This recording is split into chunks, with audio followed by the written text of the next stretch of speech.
কুলসুম একটা চাকরির জন্য অনেক অফিসে ঘুরে ঘুরে ব্যর্থ হলো। কোথাও চাকরি হয়নি কুলসুমের। একদিন কুলসুমের চাচা কুলসুমকে একটা ঠিকানা দিয়ে বলল, এই লোকের কাছে গেলে তোর চাকরি হবে। আমি বলে দিব। কুলসুম চাচার কথায় খুশি হয়ে বলল, আমি যাব। তারপর সেই বস কুলসুমের ইন্টারভিউ রাতে ফাইনাল করল। কুলসুম কোনো উপায় না পেয়ে রাতেই ইন্টারভিউ দিতে গেল। তারপর ইন্টারভিউর নামে বস কুলসুমের সাথে এক রাতে 4 বার ভাবতেই পারছি না। বাকিটা গল্পতেই বলছি। বাবা হঠাৎ করেই স্ট্রোক করে মারা গেল। ওর কোনো ভাই বোন নেই, এমনকি সেরকম কোনো নিকট আত্মীয় নেই যে ওদেরকে সাহায্য করবে। তার উপর তার মা অসুস্থ। তাই হঠাৎ করেই কুলসুমের উপর তার সংসারের পুরো দায়িত্ব এসে পড়ল। সে সবে মাত্র এসএসসি পাশ করেছে। সে জানে না তার এই যোগ্যতা দিয়ে কোনো চাকরি পাবে কিনা। সারাদিন বিভিন্ন অফিসে অফিসে ঘুরে ব্যর্থ হয়ে অবশেষে ক্লান্ত হয়ে সে তার বাসায় ফিরে আসে। পরদিন ওদের বাসায় কুলসুমের এক দূরসম্পর্কের চাচা বেড়াতে আসলেন। ওনাকে কুলসুম একটা ফোঁটাও পছন্দ করে না। কুলসুম যখন ছোট ছিল এই লোক অনেক দিন পর পর আসত আর কুলসুমের দিকে তাকিয়ে থাকত। লজ্জায় এসব কথা কাউকে বলতে পারেনি ও। আজও এই লোকটিকে দেখে কুলসুম খুশি হতে পারল না। সে সালাম দিয়ে চাচাকে ড্রয়িং রুমে বসিয়ে রেখে ভিতরে চলে গেল। একটু পরেই চাচা আবার তাকে ডেকে পাঠালেন। সে এসে সোফায় বসল। অনেক দিন পর কুলসুমকে কাছ থেকে দেখতে পেল ওর চাচা সিরাজ উদ্দিন। শুনলাম তুমি নাকি চাকরির চেষ্টা করছো। জি চাচা, অনেক কষ্টে গলা স্বাভাবিক রেখেছে কুলসুম। শোনো বেটি, এভাবে রেফারেন্স ছাড়া তো আজকের দিনে কোনো চাকরি পাবে না তুমি। তোমাকে আমি একটা লোকের ঠিকানা দিচ্ছি, তুমি কালই ওনার সাথে যোগাযোগ করবে। আমি বলে রাখব, তোমার চাকরি ইনশাল্লাহ হয়ে যাবে। চাকরির এরকম অভাবনীয় সুযোগের কথা চিন্তা করে কুলসুম খুশি হয়ে গেল। এমনকি নিচু হয়ে চাচাকে সালামও করে ফেল। তার চাচা কুলসুমের দিকে তাকিয়ে রইল। কুলসুম উঠে উপরে তাকাতেই উনি অনেক কষ্টে চোখ সরিয়ে নিলেন। বড় হওয়ার পর কুলসুমকে অনেকদিন পরে দেখে চাচার মাথা খারাপের মতো অবস্থা হয়ে গিয়েছিল। কুলসুমের মতো একই সাথে এরকম মেয়ে সচরাচর দেখা যায় না। পরদিন সকালে কুলসুম ঠিকানা অনুযায়ী উত্তরার একটা অফিসে গিয়ে দিদার নামে ওখানের ম্যানেজারের সাথে দেখা করল। কুলসুমকে এক নজর দেখেই দিদার চমকে উঠল। এদেশে এখনো এরকম মেয়ে আছে। সে নিজেও অনেক সুন্দর। বহুদিন কানাডায় ছিল সে। মেয়েটি দেখতে একদম কানাডা দেশের মেয়ের মতো। কুলসুমকে দেখে ওর তাদের কথা মনে হয়ে গেল। নিজের দেশেই যে এমন সুন্দরী মেয়ে আছে তা তার ধারণা ছিল না। মনে মনে সিরাজ সাহেবের চয়েজের প্রশংসা করল সে। মুখে বলল, সিরাজ উদ্দিন তোমাকে পাঠিয়েছেন তো মনে করো চাকরিতে এক পা দিয়েই রেখেছ, তবে তোমার নিজেকে প্রমাণ করতে হবে, বুঝেছ? জি স্যার, কুলসুম নত মুখে বলল। ভালো, তোমার মতোই মেয়ে আমাদের অফিসে দরকার। তোমার মতো মেয়ে অনেক দিন যাবৎ খুঁজেছি, পাইনি। আজ পেয়েছি। আমি আশা করি তুমি অফিসের কাজ খুব সুন্দরভাবে করতে পারবে। তাহলে আজ সন্ধ্যায় আমাদের হেড অফিসে চলে এস, ওখানেই তোমার ইন্টারভিউ হবে। সন্ধ্যায় ইন্টারভিউ? কুলসুম অবাক হয়ে যায়। আমাদের কোম্পানি সময়ের মূল্যতে বিশ্বাস করে, তাই অফিস টাইমে ইন্টারভিউ নিয়ে সময় নষ্ট করা হয় না। কোনো আপত্তি আছে তোমার? না স্যার, ওকে দেন। এই নাও ঠিকানা, ঠিক 7টার মধ্যে চলে এসো। কুলসুম ঠিকানা লেখা কাগজটা হাতে নিয়ে বের হয়ে আসে। সে দিদার সাহেবের ব্যবহারে খুশি হয়েছে। অন্য যতগুলো অফিসে সে গিয়াছে প্রতিটাতেই অফিসের বসকে অভদ্র বলে মনে হয়েছে, কিন্তু দিদার সাহেবকে তার ভদ্র বলে মনে হয়েছে। লোকটিকে ওর খুব ভদ্র বলে মনে হলো, কিন্তু সে আসলে ভদ্র নয়, সে আরও জঘন্য। সন্ধ্যায় খুঁজে খুঁজে উত্তরার অভিজাত এলাকায় এক বিশাল বাড়ির সামনে এসে দাঁড়ালো কুলসুম। দারোজান গেট খুলে ওকে সোজা 4তলায় চলে যেতে বলল। 4তলায় এক বিশাল ড্রয়িং রুমে ঢুকে কুলসুম দিদার সাহেবকে দেখে চিনতে পারল। ওনার সাথে অন্য একজন অপরিচিত লোক ছিল। সে দুজনকেই সালাম দিল, কিন্তু দুজনের কেউই জবাব না দিয়ে বলল, এত সম্মান করতে হবে না আমাদের। দিদার সাহেব যেন হঠাৎ সম্বিত ফিরে পেয়ে তাকে বসতে বলল। উনি হচ্ছেন আমার পার্টনার জসিম। দিদার কুলসুমকে অন্য লোকটার সাথে পরিচয় করিয়ে দিল। কুলসুম সোফায় গিয়ে বসতেই জসিম উঠে এসে ওর পাশে, একেবারে পাশে বসল। দিদার, আপনি ঠিকই বলেছেন। কুলসুম আসলেই একজন দক্ষ মেয়ে, জসিম দিদার দিকে ফিরে বলল। কুলসুম কিছুই বুঝতে না পেরে ফ্যালফ্যাল করে তাকিয়ে রইল। জসিম আবার কুলসুমের দিকে ফিরে তাকালো। জসিম তার বাজে আচরণ করার চেষ্টা করল। এসব দেখে কুলসুম চট করে উঠে দাঁড়ালো। কি করছেন আপনারা এসব? এই বুঝি আপনাদের ইন্টারভিউ? দিদার হা হা করে হেসে উঠল। জসিমও হাসতে হাসতে বলল, আমাদের ইন্টারভিউ যদি তুমি পাশ করতে পারো তাহলে চাকরিটা তোমার কনফার্ম হয়ে যাবে। দিদার হাসি থামিয়ে কুলসুমের দিকে ফিরল। দেখো কুলসুম, এই যুগটাই হচ্ছে স্বার্থপরতার যুগ। তোমার চাকুরি দরকার, আর সে অনুযায়ী শিক্ষাগত যোগ্যতা বা অভিজ্ঞতা কোনটাই তোমার নেই। কিন্তু তোমার কাছে একটা কিছু চাওয়ার আছে। যদি তুমি আমাদের চাওয়া পূরণ করতে পারো তাহলে তোমার চাকরি নিশ্চিত হয়ে যাবে। এরপর থেকে তোমাকে আর কোনোদিন আমরা তোমার কাছে কিছু চাইব না। আমাদের এমন একটি ব্রাঞ্চে তোমার পোস্টিং হবে যেখানে আমাদের সাথে তোমার দেখাই হবে না।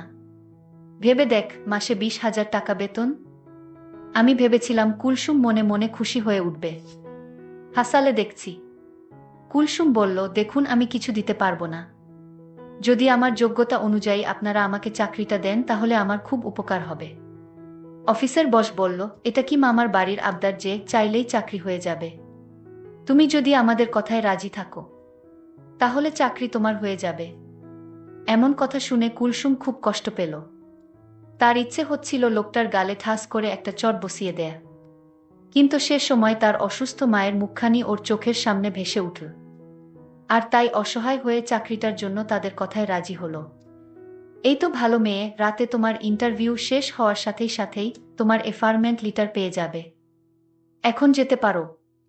সন্ধ্যায় বাসা থেকে বের হওয়ার সময় ও মাকে বলে গেল যে তার নতুন চাকুরির ট্রেনিংয়ের জন্য আজ সারারাত অফিসে থাকতে হবে। ওর চাকুরি পাওয়ার খবরে মা এতই আনন্দিত ছিল যে ওনার মনে কোনো খারাপ চিন্তা এল না।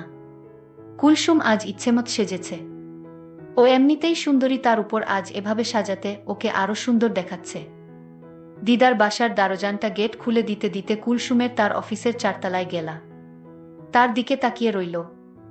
সে কুলসুমকে সোজা 3তলায় চলে যেতে বলল। কুলসুমের মনের ভিতর কি চলছিল তা কেউ জানে না। অফিসের বস দুইটাও জানে না আজকে কুলসুম এমনভাবে সেজে এসেছে। তারা কুলসুমকে দেখে অবাক। কুলসুম আজ মনে মনে সিদ্ধান্ত নিল যে করে হোক চাকরিটা আমার চাই। তারপর বস্তুটিকে এমন করব সারা জীবন আমার কথা মনে থাকবে। কুলসুমকে দেখে অফিসের বস বলল, এই অফিসে তোমাকেই চাই। অফিসের বস বলল, তাহলে আমি আমার পার্টনারকে আসতে বলি। কুলসুম বলল, স্যার আমার একটা কথা ছিল। আপনারা আমার কাছে যা চাইছেন সেটা আমি এই মুহূর্তে দিতে পারবো না।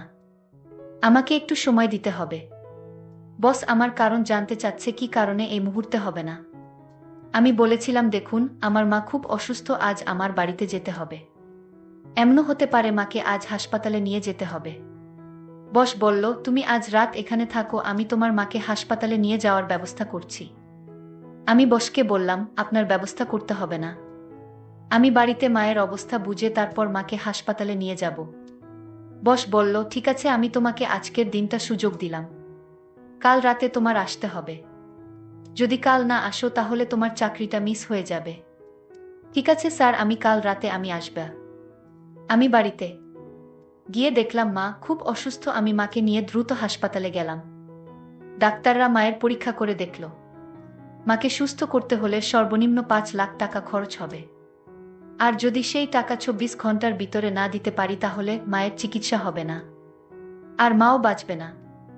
আমি এখন এত টাকা কোথায় পাবো? আমি মহাচিন্তায় পড়ে গেলাম। আমি কি করব বুঝতে পারছি না। আমার আপনজন বলতে কেউ নেই। আমি এখন কি করব? কোথায় যাব? কার কাছ থেকে এত টাকা পাবো? ভাবতে ভাবতে প্রায় 12 ঘন্টা চলে গেল। আমি ভাবলাম আমি অফিসের বসের কাছে যাব, কারণ তাদের তো টাকার অভাব নেই, তারা আমাকে টাকা দিবে। কিন্তু 5 লাখ টাকা তারা কি আমায় দিবে? আমি তাড়াতাড়ি অফিসের স্যারের কাছে গেলাম। অফিসের বড় বস আমায় দেখে আমার দিকে অন্যরকম দৃষ্টিতে তাকিয়ে রইল। আমি কিছু বলবো সেই সুযোগটা আমায় দিচ্ছে না। আমি বললাম, বস আপনি এভাবে কি দেখছেন? বসের হুঁশ ফিরল। আমি বসকে বললাম, আমার টাকার দরকার। 24 ঘন্টার ভিতরে আমি যদি কাউন্টারে টাকা জমা না দিতে পারি তাহলে আমার মাকে বাঁচানো যাবে না। আমার পৃথিবীতে আপন বলতে কেউ নেই। আমি আপনাকে বলেছিলাম না মা খুব অসুস্থ, আজ মাকে হাসপাতালে ভর্তি করে রেখে এসেছি। বস আমার কথা শুনে বলল, কত টাকা লাগবে? আমি বললাম, বস আমার মাকে বাঁচাতে 5 লাখ টাকা লাগবে। বস আমার কথা শুনে বলল, এত টাকা আমি তোমায় কিভাবে দিব? আমি বসের পায়ে ধরে বললাম, বস আমার মাকে বাঁচান, আমি আপনার সব কথা রাখব। ২৪ ঘন্টার ভিতরে টাকাটা জমা না দিতে পারলে আমার মাকে বাঁচানো যাবে না। আর তাই বলছি আপনি একটা কিছু করুন। বস বলল, ঠিক আছে আমি টাকা দিব এবং তোমার মায়ের সমস্ত চিকিৎসার খরচ আমি দিব। কিন্তু তার বিনিময়ে আমি যা চাইব তাই কিন্তু তোমার দিতে হবে। আমি বললাম, বস আপনি আমাকে একবার বিশ্বাস করুন, আমি আপনার কথা রাখব, কিন্তু আমার মাকে তাড়াতাড়ি বাঁচান। ৫ লক্ষ টাকা কাউন্টারে জমা দিতে হবে। ঠিক আছে, তুমি কোনো চিন্তা করো না, চলো আমার সাথে। বস আমাকে নিয়ে হাসপাতালে চলে আসলো। কাউন্টারে ৫ লক্ষ টাকা জমা দিল মায়ের চিকিৎসার জন্য। টাকাটা জমা দেওয়ার সাথে সাথে মায়ের চিকিৎসার কার্যক্রম শুরু হয়ে গেল। আমি বসকে বললাম, আপনাকে কিছু বলার ভাষা আমার নেই। আপনি যা চাইবেন তা পাইবেন যদি আমার কাছে থাকে। বস আমার কথা শুনে খুশি হয়ে বলল, আগে তোমার মা সুস্থ হোক, তারপর দেখা যাবে। এভাবে ১ সপ্তাহ কেটে গেল। আমার মা নতুন জীবন ফিরে পেল।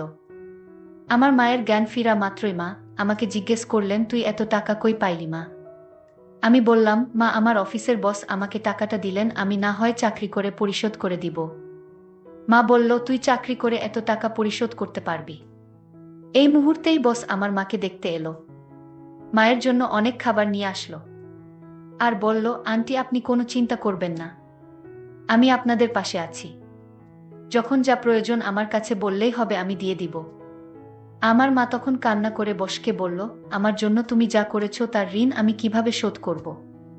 বস বলল, এ নিয়ে আপনার চিন্তা করতে হবে না। আজ আপনাদের ছুটি, আপনি এখন বাড়িতে যেতে পারবেন।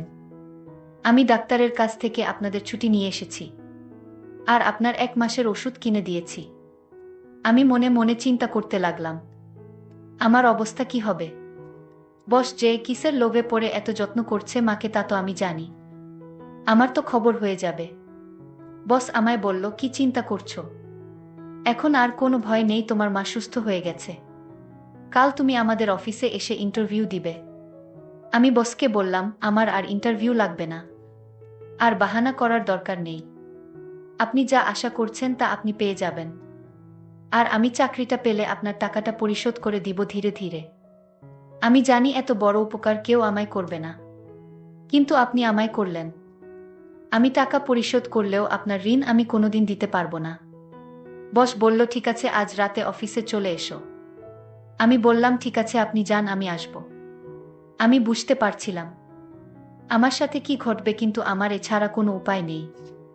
আমি রাতে মাকে ওষুধ খাওয়ায় আমি মাকে বললাম, আজ রাতে আমি ফিরতে পারবো না, কারণ অফিসে অনেক কাজ আছে। আমি রাতে বসের কাছে গেলাম। বস আমায় বলল, আমার মনের ভিতর যে খারাপ উদ্দেশ্য ছিল, আমি সেই উদ্দেশ্য থেকে বের হয়ে আসলাম। কারণ তোমার মাকে দেখে আমার মায়ের কথা মনে পড়ে গেল। আমি মায়ের স্নেহ ভালোবাসা পাইনি, কারণ আমার মা ছোটবেলায় মারা গেছে। আমি তোমার মাকে বাঁচাতে পেরে আমি নিজেকে ধন্য মনে হলো। আমি তোমার উপর যত শর্ত ছিল তা আমি তুলে নিলাম। আমার কথায় যদি তুমি কষ্ট পেয়ে থাকো তাহলে আমায় ক্ষমা করে দিও। আমি বসের মুখের কথা শুনে আমার চোখে পানি এসে গেল। আমি বসকে বললাম, দেখুন আপনার জন্যই আমার মা আজ বেঁচে আছে, আর আমায় খারাপ ভাববেন না। আমি যা করছিলাম মায়ের জন্যই করছিলাম। বস তখন বলল, আমি তোমায় একটা কথা বলতে চাই। বলুন বস। আমি তোমার দায়িত্ব নিতে চাই, মানে আমি তোমাকে বিয়ে করতে চাই যদি তোমার আপত্তি না থাকে। আমি বসকে বললাম, আপনি কোটি কোটি টাকার মালিক, আপনি আমায় বিয়ে করলে আপনার সম্মান হানি হবে। বস তখন বলল, দেখো আমার মা নেই, আমি তোমার মায়ের সেবা করে যেতে চাই, প্লিজ তুমি না করো না। আমি বসকে সেলুট দিয়ে বললাম, আপনার মতো মানুষ যদি প্রতিটি প্রতিষ্ঠানে থাকতো তাহলে কোনো মা অসুস্থ অবস্থায় মারা যেত না। ঠিক আছে, আমার কোনো আপত্তি নেই। আপনার মতো মানুষ আমার পাশে থাকলে আমার বাকি জীবনটা ভালোই কাটবে। বন্ধুরা, আজকের গল্পটি কেমন লাগলো তা অবশ্যই কমেন্ট করে জানাবেন। আর এরকম নতুন নতুন গল্প পেতে আমাদের চ্যানেলটিকে সাবস্ক্রাইব করে পাশে থাকুন। ধন্যবাদ।